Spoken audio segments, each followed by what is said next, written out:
Hey guys, welcome back to my new channel. I hope आप अच्छे होंगे। तो आज मैं करवाने वाला हूँ आपको भारतीय अर्थव्यवस्था का विकास, यानी कि इस बुक का 1 चैप्टर में करवाने वाला हूँ। ये 12th क्लास की बुक है। आप देखो, इस 12th क्लास का जो चैप्टर है ना, ये इकोनॉमिक्स का जो फर्स्ट चैप्टर है, मैं इसको इस वे में करवाने वाला हूँ जिस वे में आपको यूट्यूब के अंदर हज़ारों वीडियो के अंदर किसी ने नहीं करवाया होगा। देखिए, सबसे मेन बात तो ये है कि मैं इस चैप्टर को इस बुक से करवाने वाला हूँ जिससे कि इसको जो है आपको हर एक टॉपिक क्लियर हो सके। एंड जो है कि मैं बुक से इस वजह से करवाने वाला हूँ क्योंकि जैसे कि कुछ बच्चों का जो है 1 साल पुराना एडिशन भी होता है, 2 साल पुराने भी है, 3 साल पुराने भी है, वो सेकंड हैंड बुक से ले लेते हैं। तो देखिए, उस चीज़ की कोई चिंता नहीं है, इस वजह से मैं बुक से करवाने वाला हूँ। देखिए, ये 25 से 26 की जो है बुक है, जिस वजह से आपको पता चल जाएगा कि कौन कौन से टॉपिक जो है हमारे CBSE एग्ज़ाम में आ रहे हैं। तो आपको जो है इस वीडियो को लगातार पूरा देखना है। वीडियो जो थोड़ी बहुत लंबी हो सकती है क्योंकि चैप्टर जो थोड़ा बड़ा है, तो इसको जो है बिना स्किप करे देखना है, जब ये आपको समझ में आएगा। अगर आपने 1% भी स्किप कर लिया तो आपको ये पूरी वीडियो समझ में नहीं आएगी, तो प्लीज़ स्किप मत करना। देखिए, ये है पहला चैप्टर, अध्याय 1। ठीक है, ये है स्वतंत्रता के समय भारतीय अर्थव्यवस्था। इसके अंदर जो है मेन पॉइंट जो हैं ये आ रहे हैं, आप जो है देख के लगा लेगा, मैं आपको बता देता हूँ। देखिए, पहला है स्वतंत्रता के समय भारतीय अर्थव्यवस्था की व्यापक विशेषताएं। एंड दूसरा है स्वतंत्रता के समय, सॉरी 1 मिनट, ये पेज पलट गया था, हवा चल रही है ना तो ऐसे। तो देखिए, दूसरा पॉइंट है स्वतंत्रता के समय कृषि क्षेत्र। एंड तीसरा पॉइंट है हमारा ये स्वतंत्रता के समय औद्योगिक क्षेत्र। एंड चौथा है स्वतंत्रता के समय विदेशी व्यापार। एंड पांचवा है जनांकीय रूपरेखा। एंड छठा व्यवसायिक ढांचा। एंड सातवां आधारिक संरचना। इस चैप्टर के अंदर हम 7 पॉइंट पढ़ने वाले हैं। मैंने आपको बता दिया कौन कौन से पढ़ने हैं। एंड अगर आपकी बुक में इससे रिलेटेड ये वाले जो पॉइंट हैं तो ठीक है, अगर कोई सा एक्स्ट्रा है तो समझ लेना कि वो पेपर के अंदर नहीं आने वाला है। ठीक है, तो उसको जो है पेंसिल से आप कट कर देना। ठीक है, अब तो देख लीजिए चैप्टर का मतलब क्या है। मतलब कि स्वतंत्रता के समय भारतीय अर्थव्यवस्था, इसका मतलब क्या है, मतलब कि ये कहना क्या चाह रहा है कि स्वतंत्रता के समय भारतीय अर्थव्यवस्था। देखिए, मेनली बात ये है कि जब हम ब्रिटिश शासन जो है भारत से हट गया था, जब हमें स्वतंत्रता उनसे ब्रिटिश शासन से जब हमें मिल गई थी, तो उसके बाद की अर्थव्यवस्था कैसी थी, हमें स्वतंत्रता के समय जो भारतीय अर्थव्यवस्था थी वो कैसी थी, उन सब के बारे में हम पढ़ेंगे। तो देख लिए, चलते हैं फर्स्ट पॉइंट के ऊपर। देखिए, हमारा फर्स्ट पॉइंट है स्वतंत्रता के समय भारतीय अर्थव्यवस्था की व्यापक विशेषताएं। मतलब कि ये है कि जब स्वतंत्रता जो है हमें भारत को मिल गई थी, तो उसके टाइम पे भारत की जो भारतीय अर्थव्यवस्था थी उसकी क्या क्या मेन जो है विशेषताएं हैं। ठीक है, ये पढ़ लेंगे। देखिए, इसके अंदर जो है एक पॉइंट है जिसके अंदर दे रखा है हमें ब्रिटिश शासन से पूर्व की भारतीय अर्थव्यवस्था। इसका मतलब ये है कि जब ब्रिटिश शासन जो है भारत के अंदर था तो भारतीय अर्थव्यवस्था कैसी थी, मतलब कि उस टाइम पे जो भारतीय अर्थव्यवस्था थी वो किस हिसाब से चलती थी, क्या थी क्या नहीं थी, उसकी बुराइयाँ क्या थी, ये सब हम पढ़ेंगे। विशेषता क्या थी ये पढ़ेंगे। ठीक है, देख लिए, पहला पॉइंट ये है, ब्रिटिश शासन से पूर्व भारतीय अर्थव्यवस्था एक कंपेन जीवंत तथा समृद्ध अर्थव्यवस्था थी। इसका मतलब ये है कि जब ब्रिटिश शासन था भारत के अंदर, जो भारतीय अर्थव्यवस्था थी एक समृद्ध अर्थव्यवस्था थी। क्या थी? समृद्ध अर्थव्यवस्था थी। ठीक है, ये देख लीजिए, ये जो है समृद्ध एक अर्थव्यवस्था थी। ये जो दे रखा है ये एक जो है बहुत ज़्यादा डिफ़िकल्ट वर्ड है, बट आप जो इसको मत समझिए तो डायरेक्ट लिख देना, ब्रिटिश शासन के पूर्व भारतीय अर्थव्यवस्था एक समृद्ध अर्थव्यवस्था थी। इस बारे में आप पूछ सकते हैं। ठीक है, एंड दूसरा पॉइंट हमें दे रखा है, दूसरा पॉइंट दे रखा है, देख लीजिए यहाँ पे जो है दूसरा पॉइंट दे रखा है हमें, कृषि के संदर्भ में यह एक स्वनिहित ग्रामीण अर्थव्यवस्था थी जहाँ कृषक ही भूस्वामी थे। इसका मतलब ये है कि जो खेती होती थी उसके अंदर जो किसान काम करते थे ना, उन्हीं की ही वो ज़मीन होती थी, एक तरीके से हम कह सकते हो। ठीक है, इसके अंदर है औद्योगिक क्षेत्र अपने हस्तशिल्प उत्पादों के लिए संपूर्ण विश्व में प्रसिद्ध था, हमारे निर्यातों की वैश्विक प्रतिष्ठा थी। इसका मतलब ये है कि जो हैंडीक्राफ्ट आइटम होते हैं वो जो है हमारे विश्व में सबसे ज़्यादा क्या थे, प्रसिद्ध थे, उनकी सबसे ज़्यादा क्या थी, डिमांड थी। देखिए, हैंडीक्राफ्ट आइटम वो होते हैं जो हाथों से बनाए जाते हैं। मैं आपको इसमें दिखा देता हूँ, इसमें जो बुक में भी दे रखा है हैंडीक्राफ्ट आइटम, देखिए ये कुछ होगा, ये हो गया, ये हो गया, ये हो गया, ये हो गया, ये सारे जो हैंडीक्राफ्ट आइटम है आप समझ लेना, वो हैंडीक्राफ्ट आइटम वो होते हैं जिनको हम अपने खुद हाथों से बनाते हैं, बस समझ लेना। एंड इसके अंदर रखा, रेशमी तथा सूती वस्त्र अपनी उत्तम गुणवत्ता के लिए प्रसिद्ध थे और धातु एवं कीमती पत्थर के समान उत्कृष्ट शिल्प कौशल के लिए प्रसिद्ध थे। देखिए इसका मतलब ये है कि जो रेशमी कपड़ा होता था हमारे भारत के अंदर वो बहुत ज़्यादा कीमती होता था, मतलब वो बहुत ज़्यादा जो है मतलब उसकी तरीके से तुम कह दो बहुत ज़्यादा डिमांड थी, उसको सब लोग पहनते थे। इसका मतलब ये है कि जब भारत हस्तशिल्प उत्पादों के निर्यात और बदले में सोने के प्रवेश अंतराह में उत्कृष्ट था। देखिए इसका मतलब ये है कि जो हमारा हैंडीक्राफ्ट आइटम थे वो जो है जब एक तरीके से हम कह सकते हो कि जब हम उसको बेचते थे तो जो तराजू होता है ना, तराजू के एक तरफ हमारा जो है हैंडीक्राफ्ट आइटम को रखा जाता था और एक तरफ सोने को रखा जाता था। मतलब कि जो हमारे हैंडीक्राफ्ट आइटम होते थे उनको हम सोने के बदले में देते थे। ठीक है, इस तरीके से आप समझ सकते हो कि हैंडीक्राफ्ट आइटम भारत के इतने प्रसिद्ध थे। ठीक है, देखिए दूसरा हमारा ये है ब्रिटिश शासन के दौरान भारतीय अर्थव्यवस्था का शोषण तथा रूपांतरण। इसका मतलब ये है कि जब ब्रिटिश शासन ने हमारी भारतीय अर्थव्यवस्था का किस प्रकार से शोषण किया और जो है उसको किस प्रकार से एक तुम कह सकते हो उसका किस प्रकार से फ़ायदा उठाया, एक तरह से ये कह सकते हो। जो पहला पॉइंट है, ब्रिटिश सरकार ने अपने आर्थिक लाभों को अधिकतम करने के लिए भारतीय अर्थव्यवस्था का शोषण किया। इससे आमतौर पर औपनिवेशिक शोषण के नाम से जाना जाता है। देखिए इसका मतलब ये है कि जब ब्रिटिश सरकार जो थी अपने फ़ायदे के लिए ही उन चीज़ों को लेके आती थी जिससे उसको फ़ायदा हो। मतलब ये कि जैसे मान लीजिए कृषि के अंदर वो अपने फ़ायदे के लिए ही कृषि करवाएगी, जैसे कि नील की खेती हो गई, जूट की खेती हो गई, ये सब जो है अपने फ़ायदे के लिए ही वो खेती करवाते थे। एनीथिंग वो काम नहीं करते थे जिनसे उनको फ़ायदा ना पहुँचे। ठीक है, वो काम नहीं करते थे, वो काम करते जिससे उनको फ़ायदा हो। एंड इसके अंदर दूसरा पॉइंट देखा, औपनिवेशिक शोषण के दो पहलू हैं। इसका एक पॉइंट और है, पहले पॉइंट का इसको देखें, इसको जब कहते हैं कि जब शोषण करते थे एक तरीके से तो इसको कहते हैं हम औपनिवेशिक शोषण। मतलब कि इसका मतलब कि औपनिवेशिक काल में किया गया शोषण, इसको ऐसे कह सकते हो। इसको औपनिवेशिक शोषण के दो पहलू होते हैं, पूर्ति पक्ष और मांग पक्ष। पूर्ति पक्ष क्या होता है कि जब औद्योगिक उत्पादन के लिए हमारे प्राकृतिक संसाधन को कच्चे माल के रूप में उपयोग किया गया। देखिए इसका मतलब ये होता है कि जब हमारे भारत के अंदर जो कच्चे माल को काट पीट के, मतलब कि कच्चे माल को जो है भारत के अंदर जो इंडस्ट्रीज लगी हुई थी उसके अंदर लेके जाते थे, लेकिन अब उन्होंने ब्रिटिश शासन ने ऐसा बंद कर दिया था। वो क्या करते थे, कच्चे माल को लिया और यूरोप ले गए, जर्मनी ले गए, है ना, इंग्लैंड ले गए, ये सब इन एरियो में ले गए। एंड कच्चे माल से उनको वो एक तरीके से कैसे उपयोगी वस्तु के अंदर बदल दिया, जैसे कि रेशम का कपड़ा ले गए, उसके कोट बना दिया, ये सब मतलब ये ऐसे तुम कह सकते हो बड़े बड़े आइटम बना दिया। फिर उसको जो है उसको हम कहते हैं पूर्ति पक्ष। देखिए मांग पक्ष क्या होता है, भारतीय बाजारों को ब्रिटिश वस्तुओं के लिए मांग गंतव्य के रूप में किया जाता है। देखिए मांग गंतव्य क्या होता है, इसका मतलब ये है कि जब ब्रिटिश सरकार जो है अपने यूरोप से सामान को लेके आती थी बना बनाया, तो वो जो है भारतीय बाज़ारों में बेचती थी। अब जब ये आपको पता है कि अगर एक तरफ जो है नोकिया का फ़ोन मिल रहा है, एक तरफ आईफोन मिल रहा है, आप कौन ख़रीदोगे? आईफोन ही ख़रीदोगे। तो इसका मतलब यही है कि उस टाइम पे जो है भारत के जो हैंडीक्राफ्ट आइटम होते थे वो कोई नहीं ख़रीदने लगा भारतीय बाज़ारों से। जो यूरोप के अंदर जो है यूरोप से जो है वो आते थे भारत के अंदर सामान बन के, वो जो है ज़्यादातर लोग जो ख़रीदना पसंद करते थे। इसका मतलब ये है, इसको क्या कहते हैं, मांग गंतव्य कहते हैं। ये याद रखना, एक नंबर में आ सकता है। देखिए इसका ये जो तदनुसार भारतीय हस्तशिल्प उद्योग पूरी तरह से नष्ट हो गए। एक बार बताइए, जब जिस चीज़ को कोई बंदा जो इस्तेमाल करेगा ही नहीं तो वो चीज़ क्या हो जाएगी, नष्ट हो जाएगी। तो ऐसे जो है हमारे हस्तशिल्प जो उद्योग होते हैं उनके साथ ही हुआ। जो हस्तशिल्प उद्योग थे वो जो पूरी तरीके से क्या हो गए, नष्ट हो गए, ख़त्म हो गए। अब इसके बाद जो है हस्तशिल्प उद्योग को विनाश का अर्थ हमारे हस्तशिल्प उत्पादों के निर्यात की वैश्विक प्रतिष्ठा का विनाश होना भी है। इसका मतलब ये है कि जब हमारे हस्तशिल्प उद्योग ही ख़त्म हो गए तो जो हमारी प्रतिष्ठा जो थी वो भी जो है पूरी तरीके से ख़त्म हो गई। ये ज़्यादा मेन है नहीं। देखिए किसानों से भू राजस्व की उच्च मांग के माध्यम से कृषि क्षेत्र का व्यवस्थित ढंग से शोषण किया गया।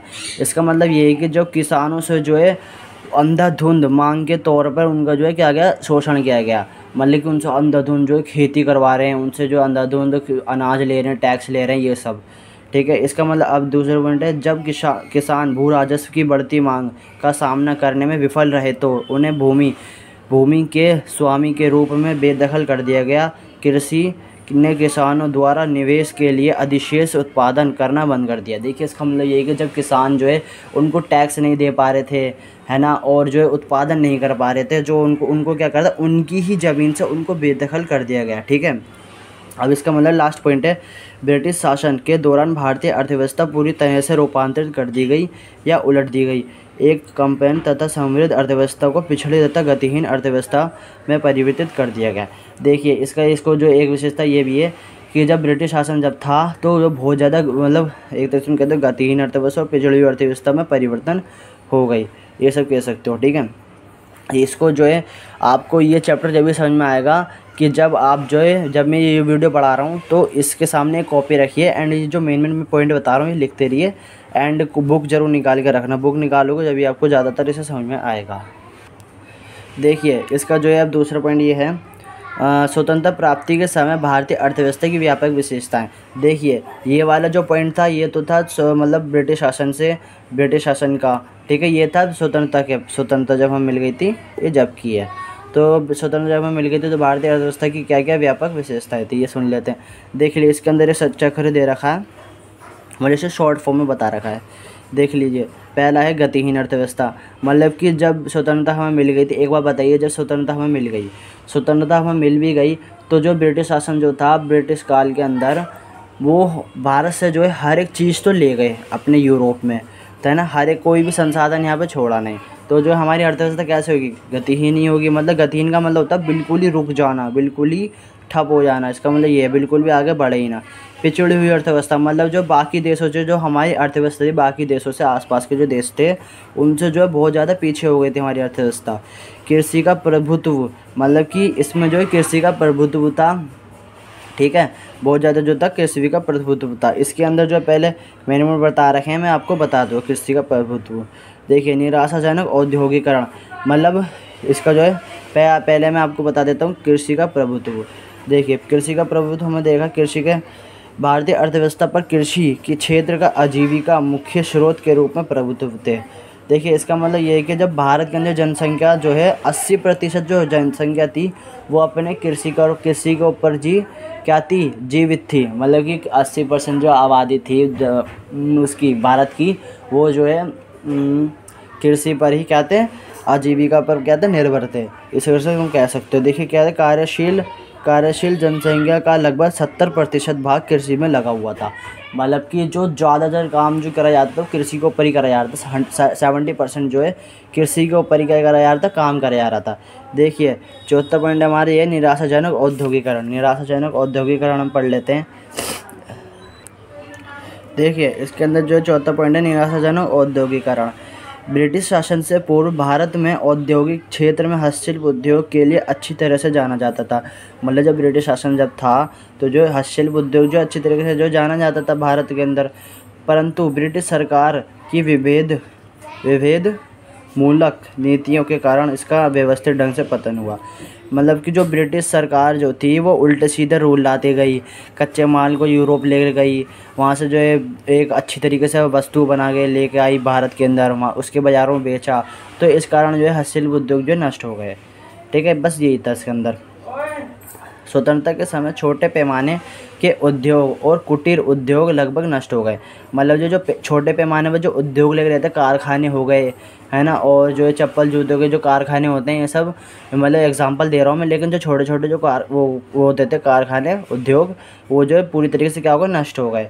भारी उद्योग की संवृद्धि निराशाजनक थी तथा पूंजीगत वस्तुओं की भारी आवश्यकता के लिए भारतीय उद्योग ब्रिटेन से आयात पर निर्भर थे।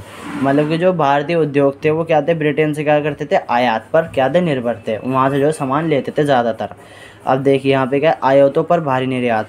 मतलब कि देखिए आयातों देश को मशीनरी और उत्पादन के अन्य उपकरण के लिए आयात पर बहुत अधिक निर्भर। मतलब कि जो वो था भारत हमारा, जो मशीनरी उद्योग थे उनके ऊपर क्या था, बहुत ज़्यादा क्या था, निर्भर था, दूसरे देशों के ऊपर क्या था, निर्भर था। मतलब ज़्यादा जो है आयात कर रहा था। देश के सशस्त्र बल की दोबारा पढ़ाता हूँ।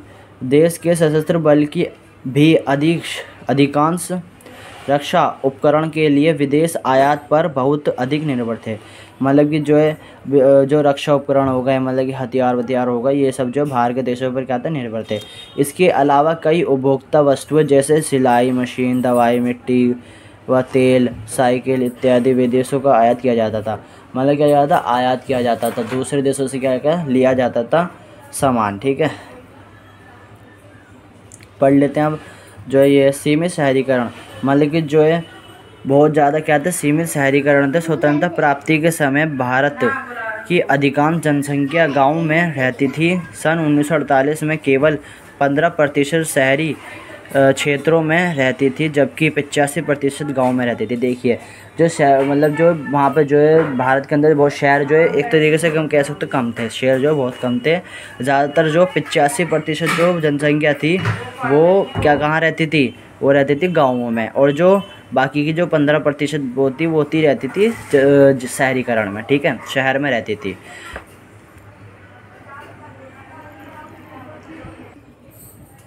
देखिए लास्ट पॉइंट है अर्ध संबंधी अर्थव्यवस्था। इसका मतलब देख लेते क्या है।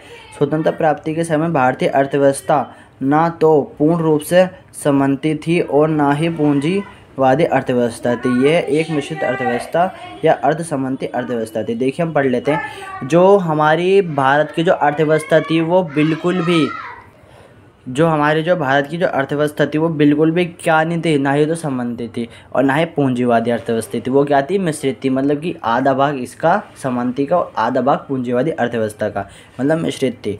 ठीक है, अब देखिए ये पूरा टॉपिक ख़त्म हो गया। इसको आप पढ़ लेना दोबारा से जब भी आपको समझ में आएगा। देख लिए स्वतंत्रता के समय कृषि क्षेत्र, मतलब जब स्वतंत्रता के समय जो है कृषि क्षेत्र जो है कैसा हुआ करता था, पढ़ लेते हैं।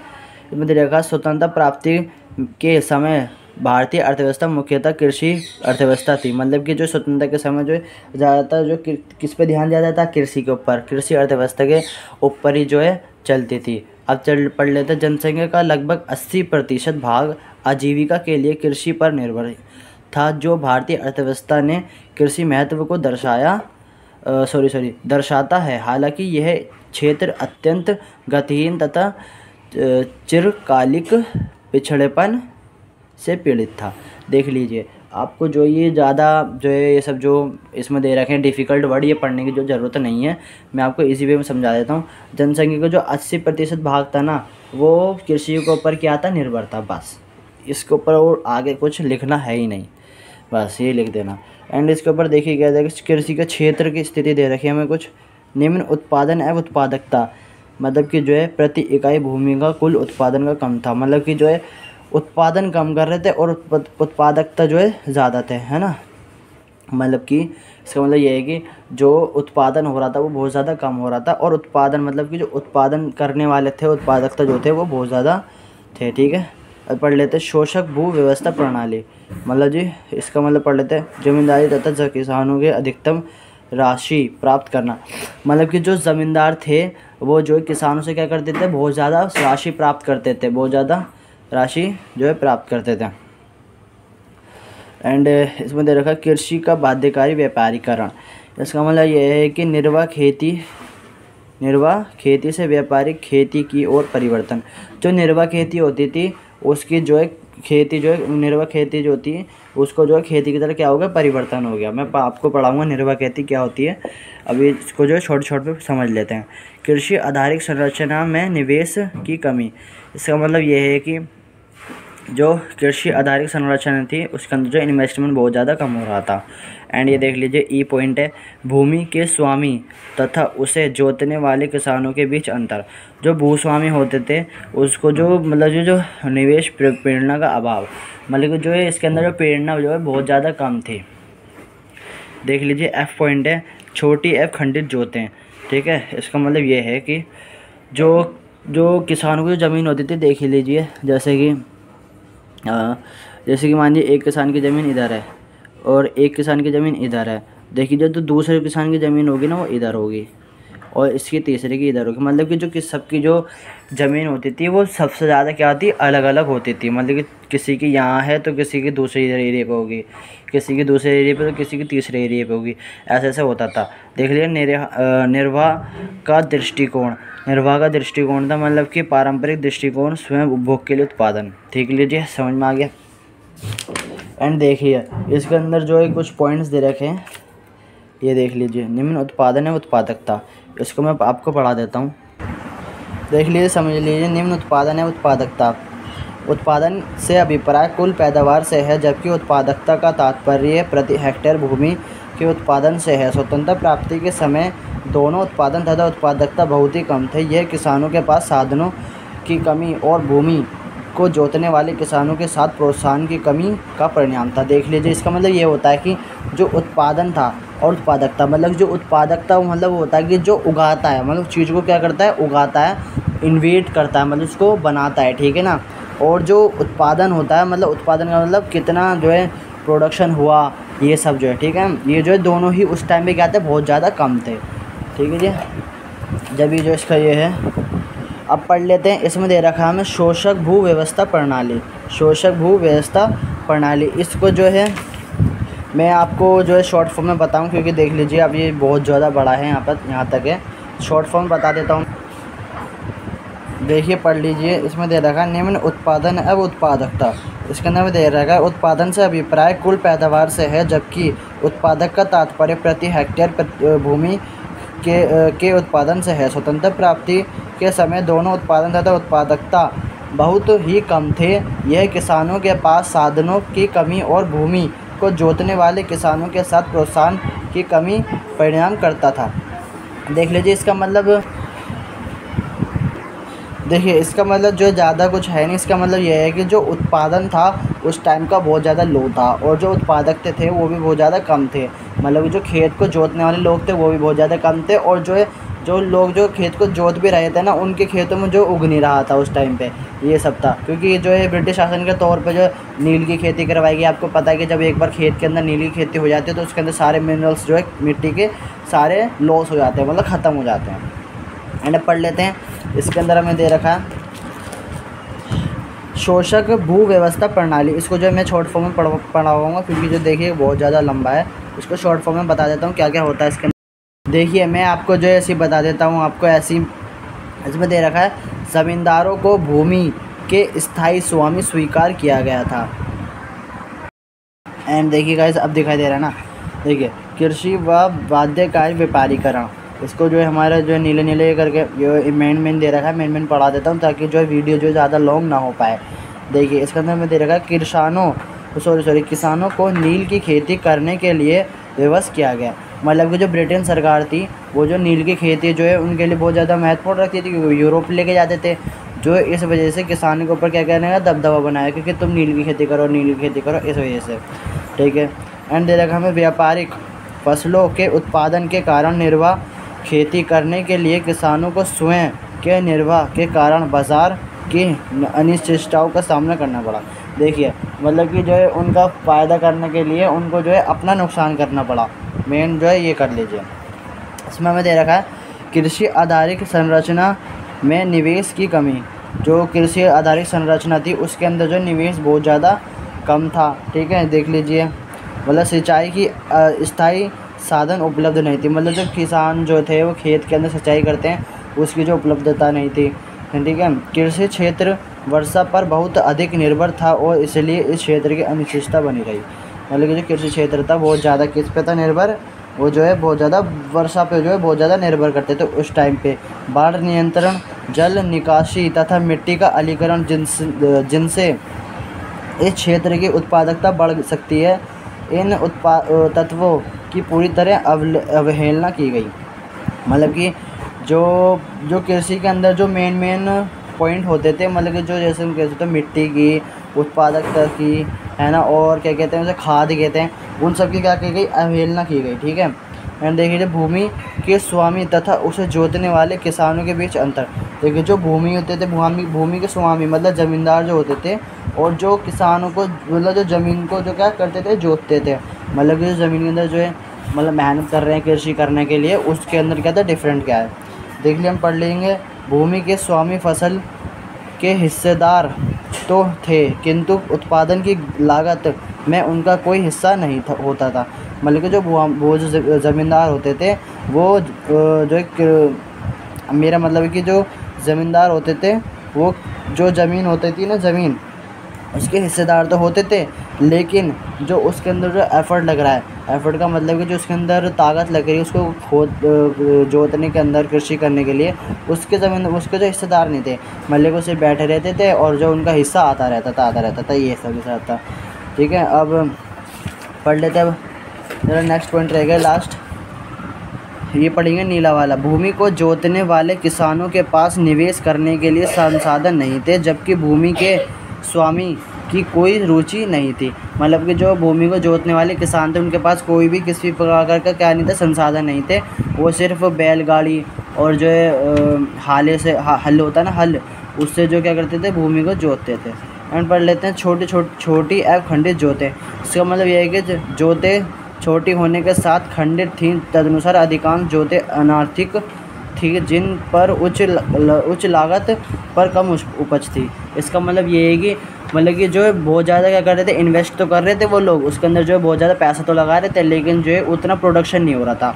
ये चीज़ है। निर्वाह का दृष्टिकोण, कृषि को अधिकतर निर्वाह के साधन के रूप में लिया जाता है। निर्वाह खेती का वह रूप है जिसमें फसलों का उत्पादन परिवार की मूल आवश्यकता को पूरा करने के लिए किया जाता है। इसमें बाजार में बिक्री के लिए न्यूनतम अधिशेष बचता है। इसका अर्थ है कि व्यापारिक दृष्टिकोण की कमी होना, तदनुसार पिछड़ापन प्रबल और निर्धनता हावी हो गई। ठीक है, इसके अंदर ज़्यादा जो मेन है नहीं, आप पढ़ लेना, सिर्फ ये समझ में आ जाएगा आपको। देखिए हमारा जो इसमें आता है स्वतंत्रता के समय औद्योगिक क्षेत्र, मतलब जो हमारे जो स्वतंत्रता के समय जो है हमारे मतलब कि जो औद्योगिक क्षेत्र थे वो कैसे थे, पढ़ लेते हैं। पहले हमें देख रखा, ब्रिटिश शासन के प्रारंभिक वर्षों के दौरान व्यवस्थित औद्योगिकरण, हस्तशिल्प उद्योग का पतन। देख लीजिए, जब हमारा ब्रिटिश शासन था तो जो हमारे वो थे क्या थे, हैंडीक्राफ्ट आइटम के जो उद्योग थे वो क्या हो गए, डी इंडस्ट्रियलाइजेशन हो गए। इसका मतलब ये है कि जो हस्तशिल्प उद्योग थे वो जो है बिल्कुल क्या हो गए, पूरी तरीके से क्या हो गए, ख़त्म हो गए। पढ़ लेते, इसके जो है 2-3 पॉइंट ही पढ़ाऊँगा मैं आपको, इस बुक से पढ़ लेना। देखिए, भारत को ब्रिटिश शासन के प्रारंभिक वर्षों के दौरान व्यवस्थित औद्योगिकरण अर्थात व्यवस्थित ढंग से औद्योगिक के पतन का सामना करना पड़ा। भारतीय हस्तशिल्प उद्योग का पूर्ण पतन हो गया। ये उद्योग ब्रिटिश शासन के पहले भारतीय अर्थव्यवस्था के रीढ़ थे। मतलब कि देखिए, जो ब्रिटिश सरकार जब थी उन्होंने अलग अलग रूल लाकर क्या कर दिया, हस्तशिल्प उद्योग को क्या कर दिया, ख़त्म कर दिया। जो हस्तशिल्प उद्योग थे वो क्या कहलाते थे, हमारे भारत अर्थव्यवस्था के क्या कहलाते थे, रीढ़ की हड्डी कहलाते थे। एंड देखिए सेकंड पॉइंट हमारा यह पतन कुछ आकस्मिक ऐतिहासिक घटनाओं का परिस्थितियों के कारण नहीं हुआ, यह ब्रिटिश सरकार की औपनिवेशिक नीति के कारण हुआ, जो भारतीय अर्थव्यवस्था को शोषण पर केंद्रित थी। देखिए, मैंने आपको पहले बताया था, जो ब्रिटिश सरकार थी उल्टे सीधे क्या ला रही थी, रूल ला रही थी, और जो भारत के जो कच्चे माल थे वो कहाँ ले जा रही थी, यूरोप लेके जा रही थी, इंग्लैंड लेके जा रही थी। इस वजह से जो है वहाँ के जो है कच्चे माल के जो है मतलब कि जो कच्चे माल लेके जा रहे थे वहाँ से जो है अच्छी जो आइटम होते हैं बना के लेके आ रहे थे और जो है भारतीय बाज़ारों में बेच रहे थे। इस कारण जो था हैंडीक्राफ्ट जो आइटम थे पूरी तरीके से क्या हो गए, ख़त्म हो गए। अब पढ़ लेते थर्ड पॉइंट, भारत में औपनिवेशिक युग के दौरान ग्रेट ब्रिटेन में औद्योगिक क्रांति हुई। ब्रिटेन में उद्योग के विस्तार के लिए ब्रिटिश वस्तुओं के लिए भारतीय औपनिवेशिक बाजार के विस्तार की आवश्यकता थी। तदनुसार भारत में औद्योगिक के पतन की व्यवस्थित रूप से योजना बनाई गई थी। इसका मतलब ये कह सकते हो कि जो वो थे औद्योगिक पतन थे वो पूरी तरह से क्या हुआ, नष्ट हो गया। ये एक ही बात जो है मतलब कि बता रखी है। जो ग्रेट ब्रिटेन था उस टाइम पे क्या था, ग्रेट ब्रिटेन में जो है कई सारी चीज़ें आ जाती हैं, जैसे इंग्लैंड हो गया, यूरोप हो गया, है ना। में आप जो है मैप में देखोगे तो आपको पता चल जाएगा ग्रेट ब्रिटेन में कौन कौन चीज़ें आती हैं। पढ़ लेते हैं लास्ट पॉइंट, वास्तव में औद्योगिक का पतन भारतीय हस्तशिल्प के पतन के माध्यम से है। भारत में ब्रिटिश सरकार का मुख्य उद्देश्य इसे घरेलू मांग में भारत में उत्पादित वस्तुओं में ब्रिटेन में उत्पादित वस्तुओं की ओर बदलाव होने की उम्मीद आशा थी। मतलब कि जो ब्रिटिश सरकार की जो अर्थव्यवस्था थी उस टाइम में क्या हुआ, बदलाव में उस ब्रिटिश सरकार की जो अर्थव्यवस्था है उसके अंदर क्या आ गया, बहुत सारा क्या आ गया, बदलाव आ गया। देख लीजिए हैंडीक्राफ्ट आइटम इसके अंदर दे रखे हैं क्या क्या होते हैं। एंड अभी हम पढ़ते हैं भारत, एक सेकंड, एंड देखिए अभी हम पढ़ेंगे यहाँ पे भारतीय हस्तशिल्प के पतन में भारतीय हस्तशिल्प के पतन में योगदान देने वाले कारक। इसका मतलब ये है कि जो हमारे मतलब भारतीय हस्तशिल्प के पतन में उद्योग, मतलब कि जो भारतीय मतलब कि मेरा मतलब ये है कि जो औद्योगिक थे, हस्तशिल्प उद्योग थे, उसके अंदर क्या क्या चीज़ें क्या करते थे, योगदान देते। देख लिया, पहला है विभेदन मूल प्रशुल्क नीति। इसका मतलब ये ब्रिटिश सरकार, एक सेकंड गाइस, ये उड़ रहा है ना इस पेज, तो ज़रा मैं इसको ऐसे कर देता हूँ। देखिए इसमें हमें दे रखा है, पढ़ लेते हैं। देखिए, ब्रिटिश सरकार ने विभेद मूलक प्रशुल्क नीति बनाई थी। भारत में ब्रिटिश वस्तुओं के प्रशुल्क मुक्त आयात की अनुमति दी ताकि ब्रिटिश वस्तुओं को भारतीय बाज़ारों में प्रतिस्पर्धा प्राप्त हो। देख लीजिए, सेकंड पॉइंट है हमारा, शेष विशेष को भारतीय हस्तशिल्प वस्तुओं के निर्यात पर भारी निर्यात शुल्क लगाने की अनुमति दी जाती थी। भारतीय वस्तुएं अंतर्राष्ट्रीय बाज़ारों के मूल्य प्रचलित होते। इसका मतलब ये है कि जो ब्रिटिश सरकार थी वो चाहती ही नहीं थी कि यहाँ पे जो हैंडीक्राफ्ट जो है आइटम चले, जो इस वजह से जो है भारत के अंदर, जैसे कि एक तो तुम कह सकते हो, पहला पॉइंट का मतलब ये है कि जो मैंने अभी पढ़ा था पहला पॉइंट, इसका मतलब ये है कि जब भारत निर्यात करता था बाहर के देशों के अंदर हैंडीक्राफ्ट आइटम, तो ब्रिटिश सरकार ने क्या करा, उन देशों के अंदर क्या लगा दिया, टैरिफ लगा दिया। टैरिफ क्या होता है कि किसी देश के ऊपर उसकी जो अर्थव्यवस्था को गिराने के लिए लगाया जाता है, ताकि जैसे कि वो निर्यात कर रहा था उसके अंदर क्या लगा था, ज़्यादा से ज़्यादा टैरिफ लगा, ताकि जो उसकी वस्तुएं बहुत ज़्यादा क्या हो जाए, महंगी हो जाए। एक बार बताइए, कोई महंगी चीज़ें वस्तु खरीदना पसंद करेगा? जबकि देखिए 50 रुपये में एक कोट मिल रहा है, वहीं 100 रुपये का कोट मिल रहा है, आप कौन सा खरीदोगे? बल्कि क्वालिटी जो दोनों की सेम है, आप कौन खरीदोगे? 50 रुपये तो खरीदोगे ना। तो इस वजह से ऐसे ये भी जो है एक पॉइंट रहा। देख लीजिए, दूसरा ये है कि जो हस्तशिल्प वस्तुओं के निर्यात पर भारी निर्यात शुल्क, देख लीजिए इसमें भी यही बता रखा, जो निर्यात शुल्क तब बहुत ज़्यादा क्या लगाने लग गए ब्रिटिश सरकार जी, तो बहुत ज़्यादा निर्यात शुल्क लगाने लग गई। ठीक है, और जो है भारत ने नहीं लगा, क्योंकि उस टाइम में भारत पे ब्रिटिश सरकार का क्या था, रूल था। देख लीजिए, भारत से ब्रिटेन को औद्योगिक कच्चे माल का शुल्क मुक्त निर्यात के अनुमति दी ताकि ब्रिटिश वस्तुओं को भारतीय बाज़ारों को प्रतिशत प्राप्त हो। मतलब कि जो उनको जो है कच्चे माल को मुफ्त में ले जाने दिया, इसके लिए ये कह सकते हो।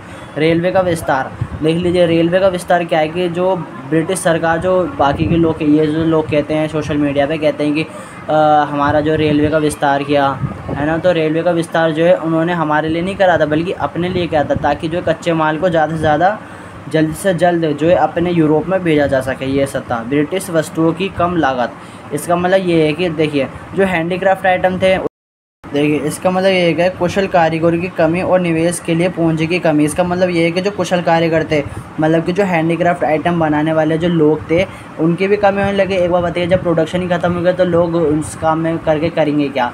उनको जो पैसा ही नहीं मिल रहा उस चीज़ में, तो जो वो भी कम हो गई, और जो पूंजी लग रही थी वो भी पूरी तरीके से क्या हो गई, नष्ट हो गई। अब पढ़ लेते हैं, यहाँ पर दे रखा है हमें 1850 से 1857 के दौरान आधुनिक उद्योग सॉरी देखिए ये दे रखा है हमें 1850 से लेके 1947 के दौरान आधुनिक उद्योग का निराशाजनक महत्वपूर्ण विकास। इसका मतलब ये है कि जब 1850 से लेके 1947 तक का जो है हमारा आर्थिक विकास जो है किस प्रकार हुआ, देख लीजिए। क्या इंपॉर्टेंट में पढ़ूँगा सिर्फ। सबसे पहले सूती वस्त्र तथा पटसन के मिलें लगाई गई। इसका मतलब ये है कि सबसे पहले क्या लगाया गया, हमें सूती वस्त्र और पटसन की मिल लगाएंगे, क्योंकि इस वक्त पे हमारे पास यही था और कुछ तो था नहीं, क्योंकि सारा तो वो लूट के ले गए थे। ठीक है, इसमें हमें दे रखा है 20वीं शताब्दी के आरंभ में लोहा एवं इस्पात उद्यम स्थापित होने लगे तथा 1917 में टाटा आयरन स्टील कंपनी, ठीक है, की स्थापना हुई। द्वितीय विश्व युद्ध के बाद देखिए इसका मतलब ये है कि 20वीं शताब्दी के दौरान क्या हुआ, लोहा इस्पात जो है इसकी क्या हुई, इन्वेंशन हुआ। इसका मतलब ये क्या है कि जो 1917 में टाटा आयरन जो था, टाटा कंपनी को तो आप जानते हुए बहुत फेमस है, तो उसने क्या स्टील आयरन को वो करा लॉन्च। देखिए भारत में पूंजीगत वस्तुएं बनाने वाले उद्योग बहुत कम थे, जो पूंजीगत वस्तुएं बनाने वाले उद्योग वे उद्योग होते थे जो उन मशीनों को उद्योग प्लॉट्स का उत्पादन करते थे जिनका उद्योगीकरण के लिए उपयोग किया जाता था। देखिए जो पूंजीगत वस्तुएं बनाने वाले उद्योग थे ना, वो बहुत ज़्यादा उस टाइम पे क्या थे, कम थे। ठीक है, ज़्यादा कुछ नहीं है इसमें, पढ़ लेते हैं। इसमें रखा नए औद्योगिक क्षेत्र सकल मूल्य वृद्धि अथवा सकल घरेलू उत्पाद में योगदान अत्यंत निम्न रहा। जो मतलब कि जो एक कह सकते हो कि GVA मतलब ग्रोस वैल्यू एडेड जो था और GDP था, उसके अंदर जो है बहुत ज़्यादा वृद्धि कम रही। कहते रही वृद्धि कम रही। उसमें दे रखा है आधुनिक औद्योगिकरण की प्रक्रिया में राज्य की भागीदारी बहुत सीमित थी। इसका मतलब ये है कि जो आधुनिक औद्योगिकरण था उसके अंदर राज्यों की बहुत ज़्यादा क्या थी, सीमित थी। मतलब कि बिल्कुल भी भागीदारी जो है बहुत ज़्यादा कम थी, कम मतलब ना के बराबर थी, ऐसे कह सकते हो।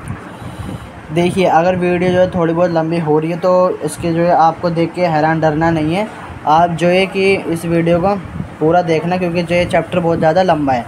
देखिए पढ़ लेते हैं। स्वतंत्रता के समय विदेशी व्यापार, मतलब स्वतंत्रता के समय हमारा जो बाहर देशों से क्या था, व्यापार कैसा था। पढ़ ले। प्राचीन काल से ही विदेशी व्यापार के क्षेत्र में भारत को ऊंचा स्थान प्राप्त था। मतलब कि देखिए प्राचीन काल से जो भारत जो है भारत के मतलब जो बाहर के जो देश थे उनसे विदेशी व्यापार में बहुत ज़्यादा अच्छा रहा था। रोमन भारत को सोने की चिड़िया कहते थे, किंतु भारत में ब्रिटिश शासन का फलस्वरूप इसका अंत हो गया।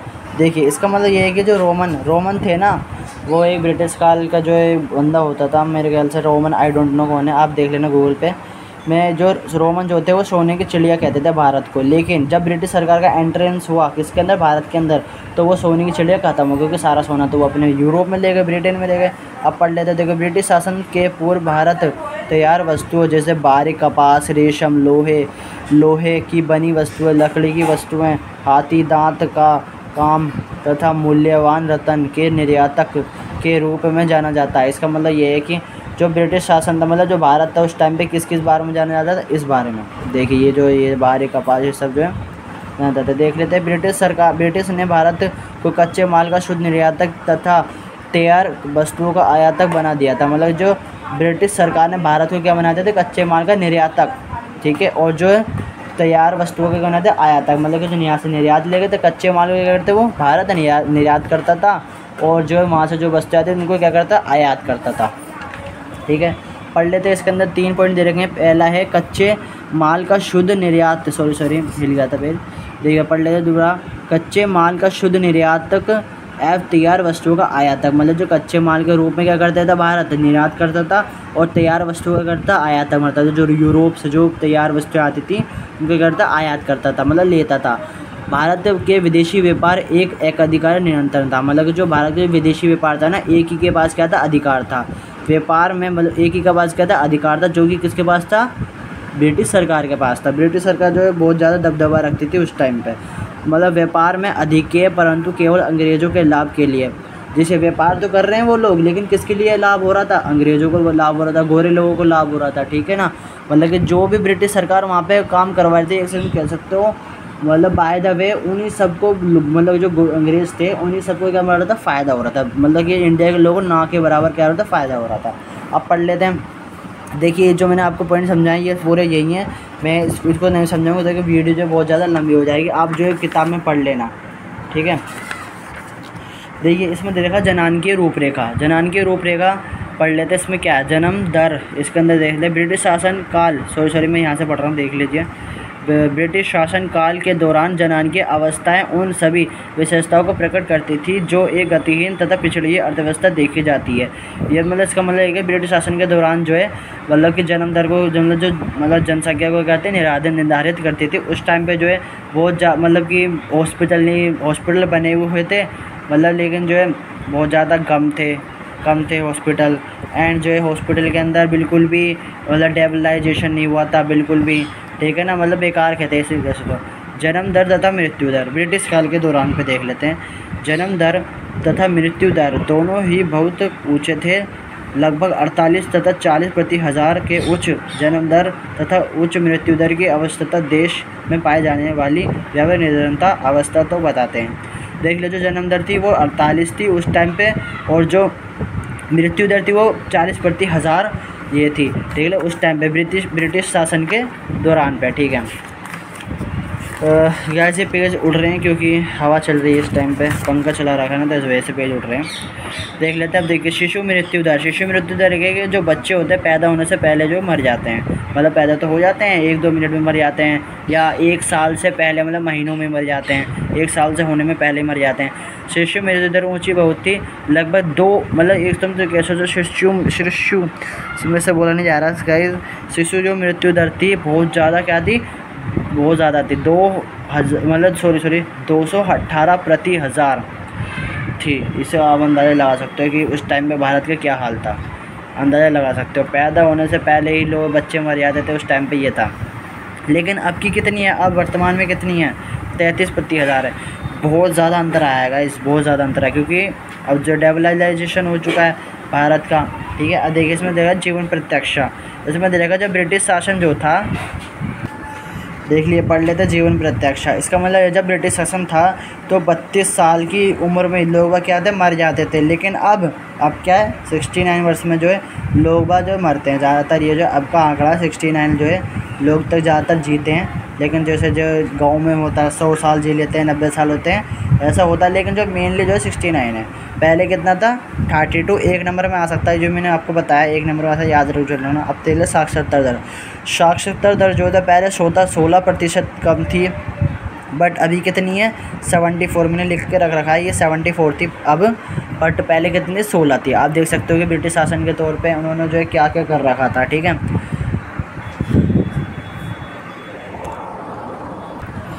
देख लीजिए, पढ़ते हैं व्यावसायिक ढांचा। ये जो है मेरे ख्याल से लास्ट पॉइंट होने वाला है, या फिर इसके बाद एक और है, जल्दी जल्दी पढ़ ले तो चैप्टर ख़त्म हो जाएगा। देखिए व्यावसायिक ढांचे से अभिप्राय कार्यशील जनसंख्या की अर्थव्यवस्था के प्राथमिक, द्वितीयक तथा तृतीयक क्षेत्रों के वितरण से है। इसका मतलब व्यावसायिक ढांचा जो है, व्यावसायिक ढांचा उस टाइम में 3 क्षेत्रों में बांटा गया था, प्राथमिक क्षेत्र, द्वितीयक क्षेत्र, तृतीयक क्षेत्र, ठीक है। पढ़ लेते हैं। देखिए इसमें दे रखा है प्राथमिक क्षेत्र, द्वितीयक क्षेत्र, तृतीयक क्षेत्र। प्राथमिक क्षेत्र में कौन कौन आता है, कृषि, श्रम, वानिकी, मछली पालन, पशुपालन, बागान, खनन, ठीक है। प्राथमिक क्षेत्र में ये लोग आते थे। दूसरे में कौन थे, छोटे तथा पैमाने के उद्योग, मतलब जो कारखाने होते थे छोटे छोटे, वो आते थे। और भवन निर्माण का मतलब कर लेना आप गूगल, मेरे को ज़्यादा अंदाज़ा है नहीं इसका।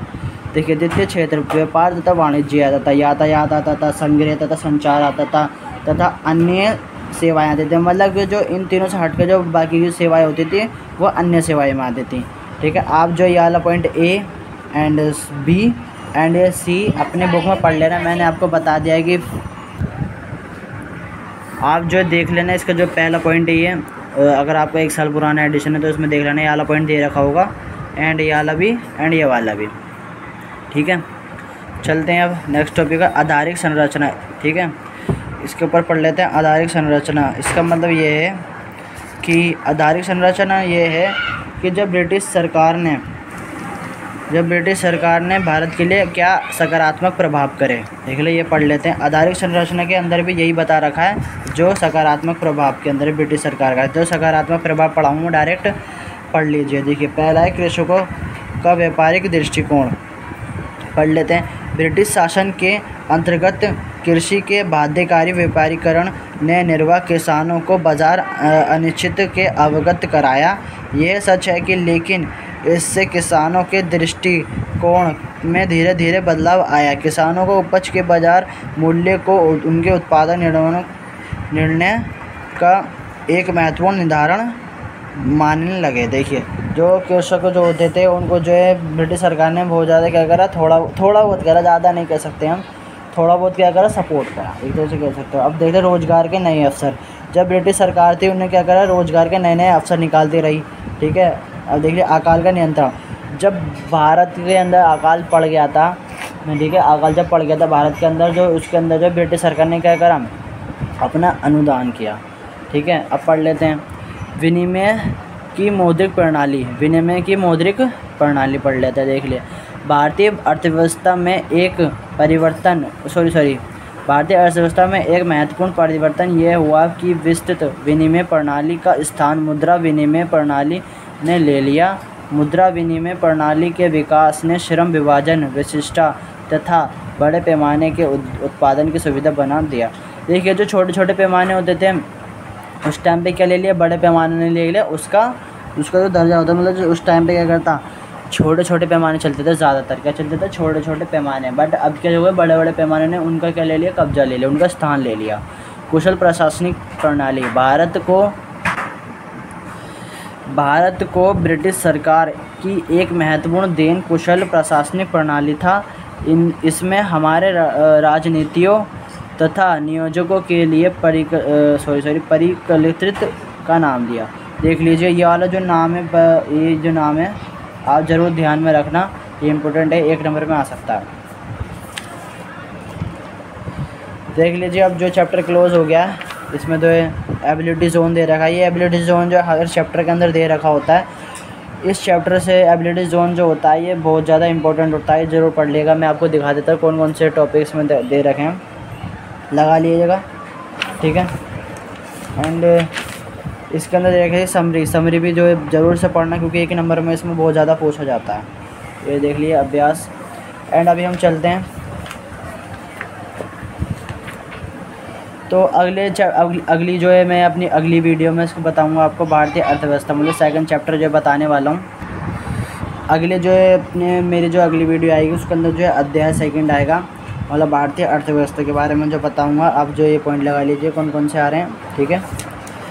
एंड अगर आपको मेरी वीडियो बहुत ज़्यादा तो नहीं कह सकता, अगर आपको मेरी वीडियो अच्छी लगी है तो प्लीज़ लाइक सब्सक्राइब जरूर करना एंड शेयर भी ज़रूर करना, क्योंकि ताकि आपके दोस्तों को भी इससे क्या पहुँचे, फ़ायदा पहुँच सके। तो मिलते हैं हम नेक्स्ट वीडियो के अंदर।